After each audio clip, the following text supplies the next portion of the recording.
ભરૂચ મામલતદાર court પાસે સ્થિત Shivkrupa society દ્વારા મહાશિવરાત્રિ પર્વની ભવ્ય ઉજવણી કરવામાં આવી હતી। આ પાવન અવસરે શિવ પાર્વતી તથા શ્રી ગણેશજીની સ્થાપના સાથે વૈદિક વિધિ મુજબ ધાર્મિક કાર્યક્રમો યોજાયા હતા। સમગ્ર કાર્યક્રમ ભક્તિભાવ અને આધ્યાત્મિક ઊર્જાથી ઓતપ્રોત રહ્યો હતો। આ ઉજવણી અંતર્ગત પાર્વતીજીના લગ્નોત્સવનું આયોજન હર્ષાબેન ગોસાઈના માર્ગદર્શન હેઠળ કરવામાં આવ્યું હતું। લગ્નવિધિ પહેલા પરંપરાગત મહેંદી રસમ જ્યોતિબેન પટેલના નિવાસસ્થાને ઉત્સાહભેર યોજાઈ હતી, જેમાં બહોળી સંખ્યામાં મહિલાઓએ હાજરી આપી હતી। તેમજ મનુબેન રાણાના ઘરે શ્રી ગણેશજીની સ્થાપના વિધિ શ્રદ્ધાપૂર્વક સંપન્ન કરવામાં આવી હતી।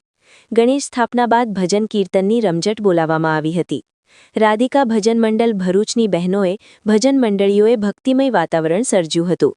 સોસાયટીના સભ્યો અને વિસ્તારના રહેવાસીઓએ ઉત્સાહપૂર્વક સહભાગી બની મહાશિવરાત્રિ પર્વને યાદગાર બનાવ્યો હતો। સમગ્ર કાર્યક્રમ સૌહાર્દ, એકતા અને ભક્તિભાવનો સુંદર સંદેશ આપતો રહ્યો હતો।